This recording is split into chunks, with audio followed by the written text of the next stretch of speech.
Good morning, all of you. I hope all you are good at home. Now, what we have started our 11th physics. हमने हमारी 11th class की physics को start किया था. जो next अब हमारा टॉपिक है, पिछली क्लास में भी हमने कुछ पढ़ा था. नेक्स्ट जो हमारा टॉपिक है वो क्या है? SI system of unit. कौन सा सिस्टम है? एसआई. हमने नाम सुना था इसका, SI system. SI system is that system which is followed world wide. ये वो सिस्टम है जो पूरे वर्ल्ड के अंदर फॉलो किया जाता है. और वी कैन से कि हर जगह कहीं पे भी जाओगे वहाँ पे ये सिस्टम फॉलो होगा ही होगा. कौन सा? SI system of unit. इसके अलावा जो हमने 3 सिस्टम पढ़े थे वो कौन कौन से थे? एक था एमकेएस, एक था सीजीएस और एक था एफपीएस. ये 3 सिस्टम्स हम लोग पढ़ चुके थे. Metre kilogram second, centimetre gram second and foot pound second.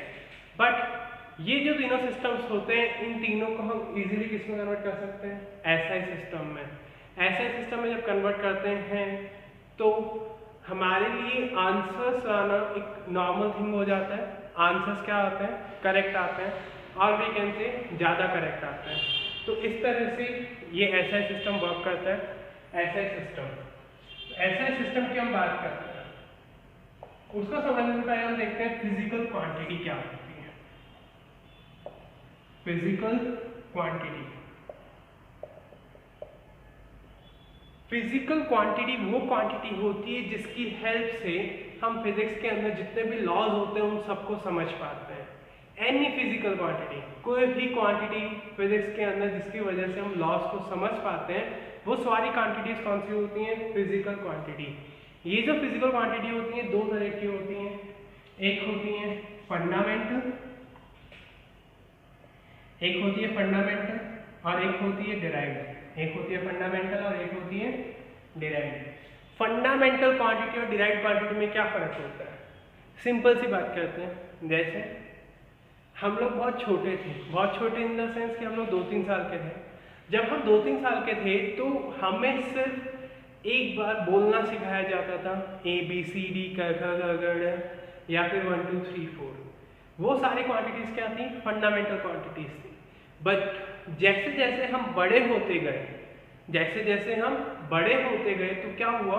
उन सभी क्वांटिटीज को कंबाइन किया गया. क्या करते हैं अब हम? बड़ी बड़ी स्पेलिंग लिखना. अल्फाबेट हमने 2-3 साल में ही सीख लिए थे, बट अब बड़ी बड़ी उनसे स्पेलिंग लिखना, बड़े बड़े नंबर्स लिखना, कुछ काउंट करना, वो सब चीज़ें हम लोग किस में आते हैं? वो सब डिराइव्ड में. फंडामेंटल का सिंपल सा मतलब होता है बेसिक्स. क्या मतलब होता है? बेसिक्स. तो जो बेसिक्स हम लोग सीखते हैं वो जनरली हम छोटी क्लासेस में ही सीख लेते हैं. स्पेलिंग लिखना या सुनने के लिए या फिर पेरेंट्स की डांट खाना. बड़े होते होते हम सब इन सब से आदी हो चुके होते हैं. तो फंडामेंटल क्वांटिटी जनरली कौन सी होती हैं? बेसिक्स. जैसे मास की यूनिट केजी, टाइम की यूनिट सेकंड, लेंथ की यूनिट मीटर. ये सारी क्वांटिटीज कौन सी हैं? Fundamental quantities. अब जो फंडामेंटल क्वांटिटीज से हमने दूसरी यूनिट बनाई, जैसे फोर्स. फोर्स की यूनिट क्या होती है? लास्ट में हमने पढ़ी थी 10th में, न्यूटन. ऐसे ही हमने पढ़ा था वर्क की यूनिट क्या होती है? जूल. ये सारी क्वांटिटीज कौन सी होती हैं? Derived quantities. दो तरह की क्वांटिटीज होती हैं, एक फंडामेंटल और एक डिराइव्ड. फंडामेंटल क्वांटिटीज वो होती हैं जो बेसिक्स हमें सिखाती हैं. जैसे आपसे टाइम देखने के लिए कहा गया तो आपने बता दिया 1 बजा है. अब कौन सा 1 बजा है हमें नहीं पता, बट आपने उसके आगे लिख दिया कि 1 PM हो गया. हाँ, तो सबको पता है कि दोपहर के 1 बज गए. In the same way fundamental quantities भी होती हैं और डिराइव्ड क्वांटिटीज भी होती हैं. बट हमें क्या पढ़ना है? SI system. SI system of units. इस एसआई सिस्टम ऑफ यूनिट भी वो सिस्टम है जो पूरे इंटरनेशनल सब जगह फॉलो किया जाता है. ये कौन कौन सी? इसमें 3 तरह की यूनिट्स आती हैं बेसिकली. 3 तरह की क्या होती हैं? यूनिट्स. कौन कौन सी यूनिट्स होती हैं? उन यूनिट्स को देखते हैं. कुछ यूनिट्स आप लोग जानते हैं और कुछ आप जानेंगे. तो सबसे पहले हम बात करते हैं फंडामेंटल एसआई यूनिट्स की. Fundamental SI unit. Fundamental SI unit क्या होती है? वो सिस्टम इंटरनेशनल की यूनिट जो सबसे बेसिक यूनिट्स होती हैं, वो यूनिट्स कौन सी होती हैं? Fundamental SI unit. इस फंडामेंटल एसआई यूनिट में कौन कौन सी यूनिट आती हैं? जो सिंपल यूनिट्स होती हैं जैसे मास की केजी किलोग्राम, लेंथ की मीटर, टाइम की सेकंड, फिर हमने लास्ट ईयर पढ़ा है करंट की यूनिट क्या होती है? एम्पियर, जो हमने 10th चैप्टर में पढ़ा। फिर करंट के बाद जैसे टेम्परेचर की यूनिट क्या होती है? केल्विन। फिर केल्विन के बाद जैसे ल्यूमिनस इंटेंसिटी का क्या मतलब होता है? अभी देखते हैं उसको भी। इसकी होती है कैंडेला। फिर क्वांटिटी ऑफ अ सब्सटेंस, इसकी यूनिट होती है मोल। क्या यूनिट होती है? मोल। ये जो 7 यूनिट्स हैं, ये सातों फंडामेंटल यूनिट्स हैं। ये जो 7 यूनिट्स हैं, कौन सी यूनिट्स हैं? Fundamental units. कौन कौन सी? सबसे पहले हम बात करते हैं मास की यूनिट। मास की यूनिट क्या है? केजी।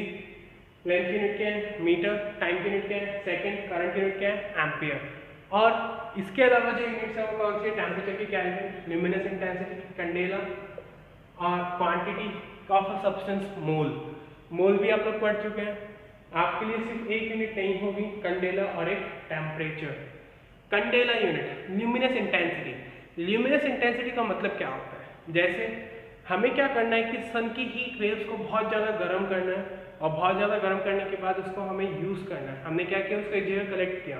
सन की जितनी भी वेव्स थी, जितनी भी रेज थी, उनको हमने एक जगह कलेक्ट किया, और कलेक्ट करने के बाद उसका मेजरमेंट किया कि वो कितनी गर्म हुई, या उनकी जो कोल्डनेस या हॉटनेस है वो कितनी है। उस यूनिट को हम क्या बोलते हैं? कैंडेला। क्या बोलते हैं उस यूनिट को? Candela. Quantity, mole of a substance, ये आप लोगों ने 9th में पढ़ा था। क्या मतलब होता है 1 मोल का? 1 mole of a substance means the mass of C6H, जो C12 कार्बन होता है उसका जो एटॉमिक मास होता है वो क्या होता है? 1 मोल होता है। ये सारी यूनिट्स बेसिक यूनिट्स होती हैं या फिर फंडामेंटल यूनिट्स होती हैं, जो एसआई सिस्टम में ऑल ओवर द वर्ल्ड हम लोग यूज़ करते हैं। एसआई सिस्टम में जो all over the world unit use करते हैं वो कौन सी है? Fundamental unit. कौन सी? Mass, length, time, temperature, luminous intensity, quantity. Kilogram, metre, second, ampere, kelvin, intensity की यूनिट कैंडेला, और क्वांटिटी की यूनिट मोल। ये सारी यूनिट्स होती हैं जो हम all over the world use करते हैं। बेसिक यूनिट्स ये होती हैं। बेसिक यूनिट्स के अलावा भी हम बहुत सारी यूनिट्स यूज़ करते हैं। जैसे हमने कौन कौन सी यूनिट्स यूज़ की आज तक, पहले वो देखते हैं।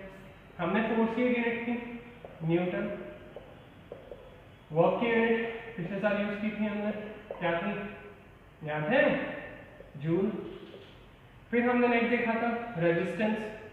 क्या यूनिट थी रेजिस्टेंस की? ओम। फिर हमने एनर्जी की यूनिट पढ़ी थी। एनर्जी की यूनिट क्या थी? जूल। एनर्जी की यूनिट क्या थी? जूल। ऐसी प्रेशर की यूनिट होती है पास्कल, बार। ऐसी यूनिट्स होती हैं एंगस्ट्रॉम, फर्मी। एक लीटर हमने यूज किया था, 1 लीटर। ये सारी यूनिट्स क्या होती हैं? डिराइव्ड यूनिट्स होती हैं एसआई सिस्टम के अंदर। जो पहली यूनिट थी वो कौन सी थी? फंडामेंटल। ये यूनिट्स कौन सी हैं? Derived. Force is a push और पुल।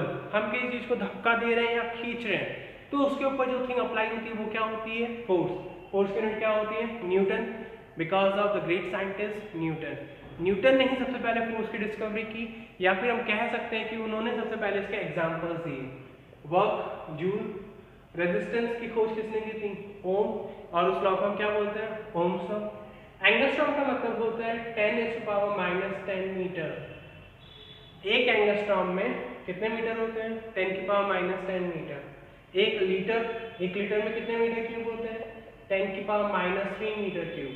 एक फर्मी में कितने मीटर होते हैं? 10⁻⁻15 फर्मी। पास्कल, बार, ये सब प्रेशर की यूनिट होती है। ये जो यूनिट्स हैं ये सारी होती हैं डिराइव्ड यूनिट्स। ये सारी यूनिट्स कौन सी होती हैं? डिराइव्ड यूनिट्स, जो हम इन यूनिट से निकालते हैं। किनसे? फंडामेंटल से। जो यूनिट्स फंडामेंटल यूनिट से डिराइव होती हैं उन सभी यूनिट्स को क्या बोलते हैं? Derived units. ये यूनिट्स क्या होती हैं? डिराइव्ड। नेक्स्ट क्या है? नेक्स्ट हमारे पास है जैसे थर्ड ऑप्शन जो है, जो तीसरे तरह की यूनिट्स होती हैं वो होती हैं supplementary units. Supplementary units generally angles को मेजर करने के लिए यूज करते हैं। किसको मेजर करने के लिए? एंगल्स को। एंगल्स को मेजर करने के लिए जो हम यूनिट्स यूज करते हैं वो कौन कौन सी है? एक होती है रेडियन और एक होती है स्टेरेडियन। एक होती है रेडियन और एक कौन सी होती है? Steradian.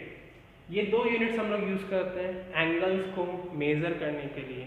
These two units are used for measuring angle, radian and steradian. इन दोनों यूनिट्स को हम लोग यूज करते हैं। ये दोनों यूनिट्स कौन सी होती हैं? सप्लीमेंट्री यूनिट्स होती हैं।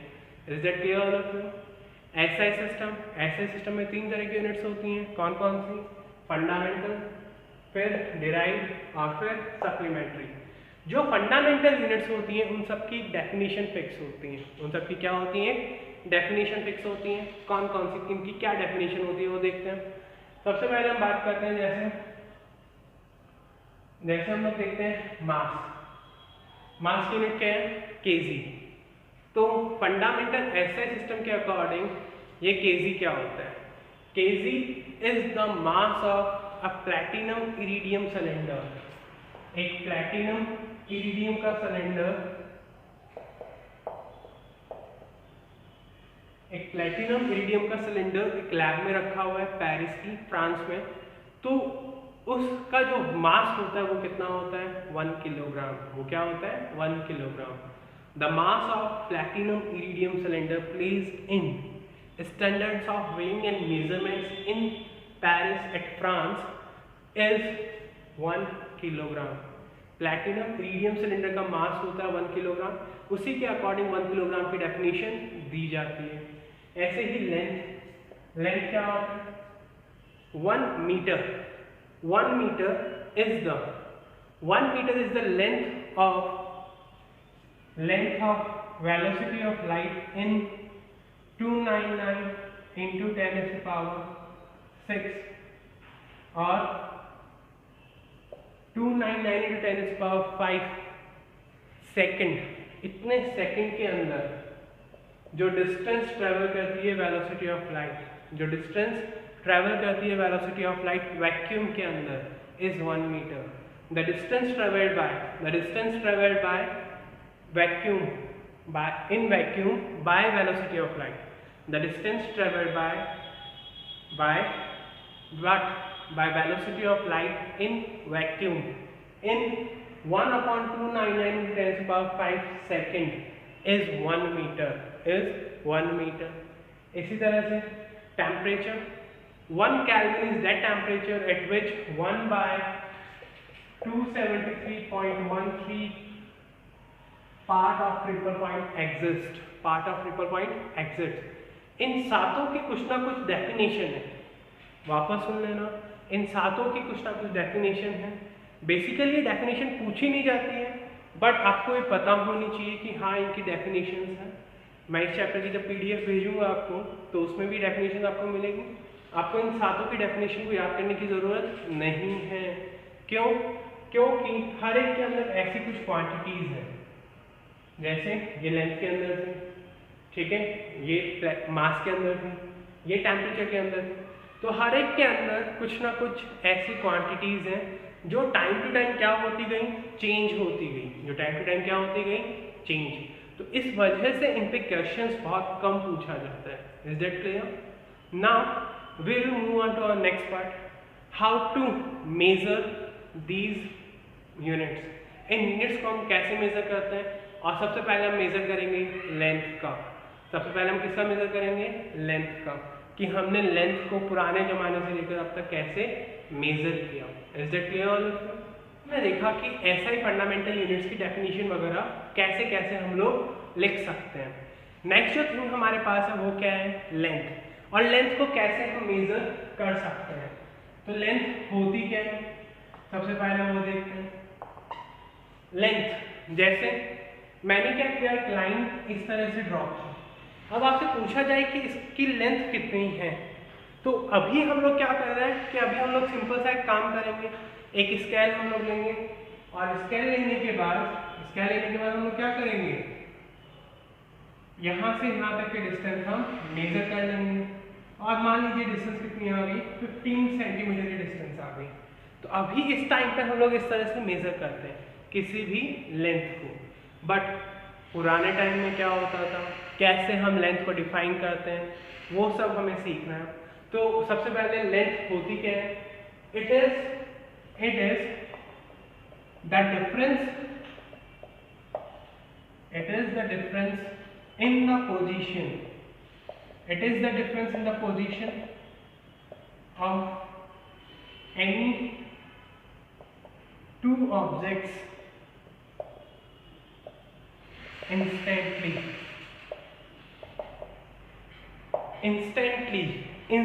का मतलब क्या होता है, जैसे एक सेकंड में हाथ ऊपर किया फिर नीचे ले आया, तो एक पर्टिकुलर इंस्टेंट में जब एक ऑब्जेक्ट की पोजीशन में चेंज आ गया, जब एक पोजीशन में क्या आ गया, चेंज आ गया, मैं यहाँ पे था इधर आ गया, तो जो चेंज यहाँ पे आया वो क्या होता है, लेंथ। मैंने कितनी लेंथ में चेंज आया। इस लेंथ को मेजर करने के बहुत सारे मेथड्स होते हैं, अलग अलग तरह की टेक्निक्स यूज की जाती हैं। जो सबसे पहले टेक्निक यूज की गई थी वो टेक्निक क्या है, वो अब हम लोग देखते हैं। तो उस टेक्निक का नाम है पैरेलैक्स मेथड। क्या नाम है, पैरेलैक्स मेथड। पैरेलल आपने नाम सुना है, पैरेलैक्स मेथड क्या होता है इस मेथड में, इस मेथड का क्या मतलब है, सबसे पहले ध्यान से देखना। जैसे क्या किया मैंने, यहाँ पे पॉइंट मार्क किया, ये पॉइंट दिखाई दे रहा है, इसको मैं थोड़ा सा डार्क कर देता हूँ, अब दिखाई दे रहा होगा। ये पॉइंट मैंने यहाँ पे मार्क किया। इस पॉइंट को मार्क करने के बाद मैं इस पॉइंट को देख रहा हूँ, और किस तरह से देख रहा हूँ, मैंने एक बार मैंने क्या किया, अपनी राइट आइज को क्लोज कर लिया, राइट आइज को क्लोज किया और उस पॉइंट को देखा। तो जैसे उस पॉइंट को देखा तो मैंने मान लीजिए उस पॉइंट को इस पॉइंट से देखा, और एक बार मैंने क्या किया, उसी पॉइंट को कौन सी आइज से देखा, दूसरी आइज से। पहले मैंने क्या किया, एक आंख को बंद किया और इससे उस पॉइंट को देखा, फिर दूसरी आंख को बंद किया और इस पॉइंट को देखा। तो जब इस तरह से हम करते हैं तो क्या होगा कि दो पॉइंट्स हमारे पास आते हैं, एक पॉइंट ए और एक पॉइंट बी। एक बार हमने एक आंख को बंद कर रखा और एक बार दूसरी आंख को। तो जब हम इस तरह से किसी ऑब्जेक्ट को देखते हैं तो ऑब्जेक्ट को देखने के बाद क्या होगा कि इस पॉइंट की, ये जो पॉइंट हम लोग देख रहे हैं, इसकी पोजीशन हमें अलग अलग दिखाई देगी। इसकी पोजीशन कैसे दिखाई देगी, अलग अलग। तो ये पॉइंट हमने देख लिया। अब इस पॉइंट को जैसे ही हमने देखा, हमने क्या किया, एक तो लेफ्ट आई से एक लाइन ड्रॉ की और एक राइट आई से हमने एक लाइन ड्रॉ कर दी इस तरह से। और क्या अज्यूम किया, इन दोनों के बीच में एंगल बन रहा है थीटा। क्या एंगल बन रहा है, theta. Parallax method, parallax method को हम जनरली लार्ज डिस्टेंसेस को मेजर करने के लिए करते हैं। लंबी दूरी, जो भी बहुत दूर तक हमें किसी डिस्टेंस को मेजर करना है तो हम कौन सा मेथड यूज करते हैं, पैरेलैक्स मेथड। इस मेथड में हम क्या करते हैं, वापस देखो यहाँ पर क्या किया हमने, एक बार एक आइज को क्लोज रखा और एक बार दूसरी वाली को, इन दोनों पॉइंट्स को हम मिला देते हैं, इन दोनों पॉइंट्स को हमने मिला दिया। यहाँ पे एक एंगल बन रहा है थीटा। बट ये डिस्टेंस और ये डिस्टेंस, हमारी दोनों आइज से हम किसी ऑब्जेक्ट को देखेंगे तो जो डिस्टेंस होगा वो जनरली क्या होगा, सेम होगा या फिर उसमें थोड़ा बहुत चेंज होगा। हमने क्या माना, लेट दिस डिस्टेंस भी x, तो ये भी कितना होगा x, और इन दोनों आइज के बीच में डिस्टेंस क्या मान लिया, थीटा या फिर d। कितना डिस्टेंस मान लिया हमने, d। ये डिस्टेंस आ गया हमारे पास d। ये डिस्टेंस आने के बाद हम लोग नेक्स्ट पॉइंट क्या कर रहे हैं, अब एक छोटा सा फॉर्मूला हमने पढ़ा था, जैसे ये इस तरह से कुछ सर्कुलर बनता है, ये रेडियस है, ये आर्क है AB और ये एंगल है। तो हमने एक फॉर्मूला पढ़ा है, angle is equals to arc upon radius, angle is equals to arc upon radius, theta is equals to AB upon r। Sector 10th class में हमने मैथमेटिक्स में पढ़ा था, एरिया ऑफ सेक्टर क्या फॉर्मूला था वो, theta upon 360 into pi r square. हम उसी से थीटा की वैल्यू निकाल रहे हैं, theta equals to arc upon radius. तो थीटा की वैल्यू हमारे पास आ गई। जैसे थीटा की वैल्यू आई हमारे पास तो हम उसी को यहाँ पे अप्लाई कर रहे हैं। यहाँ पे आपकी लेंथ कितनी है d और ये डिस्टेंस कितना है x। तो x is equals to sorry theta is equals to r upon radius. Radius कितना है x, रेडियस कितना है x। तो अब हम यहाँ से किसकी वैल्यू निकाल लेंगे, हमें किसकी वैल्यू चाहिए d की। d से हमें पता चलेगा कि पोजीशन कितनी शिफ्ट हुई या लेंथ कितनी थी। तो d की वैल्यू क्या आ जाएगी थीटा इंटू एक्स। d की वैल्यू क्या आ जाएगी थीटा इंटू एक्स। अब जो थीटा यहाँ पर है वो एंगल है, वो क्या है एंगल। इस एंगल को हम हमेशा रेडियन में लेते हैं। किस में लेते हैं रेडियन में। 1 degree is equals to pi upon 360 radian. ये एक फॉर्मूला होता है pi upon 180 radian, pi upon 180 radian. ये एक फॉर्मूला होता है जिसमें हम इसको यूज करेंगे। Is that clear? This method is known as parallax method. क्या किया हमने इसमें, कैसे एंगल निकाला, ये सब चीजें क्लियर है। ये फॉर्मूला में यूज किया angle is equals to arc upon radius. फॉर्मूले से हमने डी की वैल्यू निकाली क्योंकि हमें यही शिफ्ट चाहिए कि कितनी उस ऑब्जेक्ट की लेंथ है। तो हमने यहाँ पे किसकी वैल्यू निकालनी डी की वैल्यू। इसी तरह से अगर किसी प्लैनेट का हमें डायमीटर मेजर करना है, क्या मेजर करना है प्लैनेट का डायमीटर, तो डायमीटर भी हम इस मेथड से निकाल सकते हैं। कैसे वो आप देखते हैं। हमने देखा पैरेलैक्स मेथड क्या होता है। नेक्स्ट जो इसका यूज है वो है एस्ट्रोनॉमिकल ऑब्जेक्ट्स को मेजर करना। एस्ट्रोनॉमिकल ऑब्जेक्ट्स, एस्ट्रोनॉमिकल ऑब्जेक्ट्स वो ऑब्जेक्ट्स होते हैं जो अर्थ के अलावा बाहर के प्लैनेट्स पे होते हैं। जैसे हम अर्थ पे खड़े, we are standing on earth और इस पॉइंट पे हम लोग खड़े हैं। अब यहाँ पे क्या है मून है। अब इस मून का हमें डायमीटर मेजर करना है। क्या मेजर करना है डायमीटर।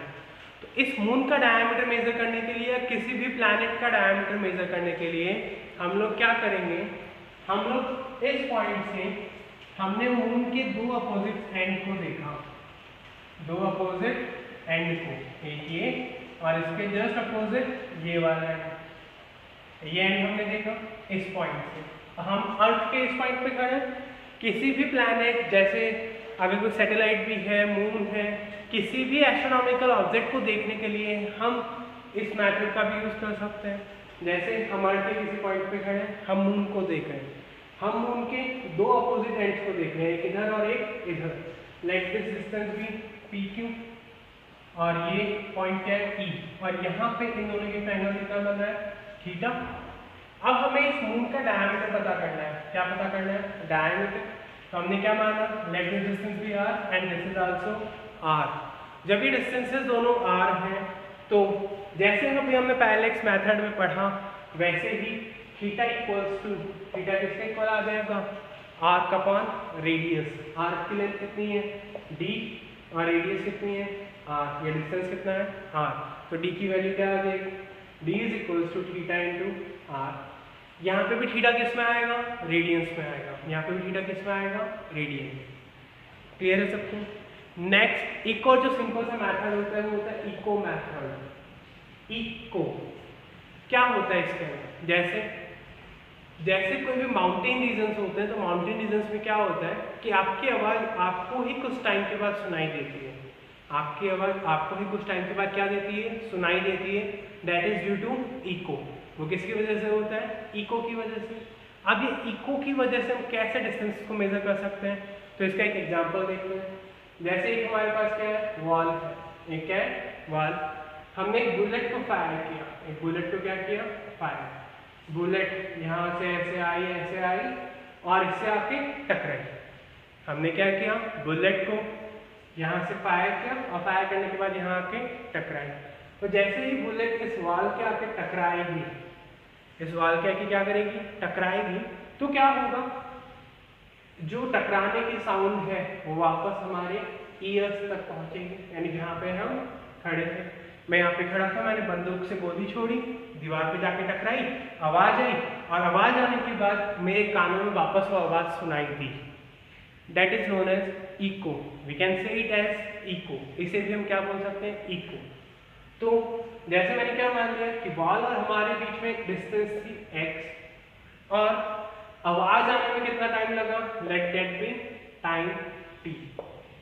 तो एक बार तो बुलेट यहाँ से गई और फिर आवाज वापस आई, तो टोटल कितना डिस्टेंस ट्रेवल किया साउंड ने? 2 टाइम्स ऑफ x। कितना डिस्टेंस ट्रेवल किया? 2x। एक बार जाने में और एक बार आने में। कितने टाइम में? t टाइम में। हमने क्या मान लिया? Let the velocity be v। हमने पढ़ा है velocity is equals to distance upon time या डिस्प्लेसमेंट अपॉन टाइम। तो v इक्वल्स टू क्या आ गया हमारे पास? 2x upon t। अब अगर हमें x की वैल्यू निकालनी है तो x की वैल्यू कैसे निकालेंगे? ये t डिवाइड में उधर जाएगा तो मल्टीप्लाई में, तो vt is equals to 2x। तो x इक्वल्स टू क्या आ जाएगा? vt upon x। vt upon 2। x equal to क्या आ जाएगा? vt upon 2। इस तरह से हम डिस्टेंस निकाल सकते हैं। ये मेथड हम लोग शिप्स वगैरह में भी यूज करते हैं ताकि हमें जो वाटर की डेप्थ है वो पता चल जाए। हमने वाइब्रेशंस को भेजा और वाइब्रेशंस वापस आए, तो कितने टाइम में वापस आए उससे हम क्या निकाल सकते हैं? उसकी डिस्टेंस निकाल सकते हैं। कितना गहरा पानी है, कितना गहरा पानी है। हम इसको शिप्स वगैरह में भी यूज कर सकते हैं। यानी यहाँ से हमने रेज को भेजा और रेज डेप्थ से जितना पानी था उसके नीचे सरफेस से टकराई और फिर वापस आई, तो वापस यहाँ पे, तो टोटल कितना डिस्टेंस हो गया यहाँ पे भी? 2x। टाइम हम नोट कर लेंगे, तो हमारे पास वेलोसिटी हमें पता होती है रेस की, चाहे कोई सी भी रेस हो, हमने उनकी वेलोसिटी को पता कर लिया है। Is that clear all? Now these 3 methods are used for measuring larger distances. जो बहुत बड़े बड़े डिस्टेंसेस होते हैं उनको मेजर करने के लिए तीनों मेथड्स को हम यूज करते हैं। इसी तरह छोटे जो स्मॉलर जो डिस्टेंसेस को हम यूज करने के लिए भी मेथड्स यूज करते हैं। कैसे उनको यूज करेंगे वह हम हमारी नेक्स्ट क्लास में डिस्कस करेंगे। अब आपके लिए एक छोटा सा क्वेश्चन है। क्या क्वेश्चन है कि आपको कन्वर्ट करना है 100 किलोग्राम मीटर पर सेकेंड स्क्वायर को ग्राम सेंटीमीटर पर सेकेंड स्क्वायर में। आपको 100 किलोग्राम मीटर पर सेकेंड स्क्वायर को किस में कन्वर्ट करना है?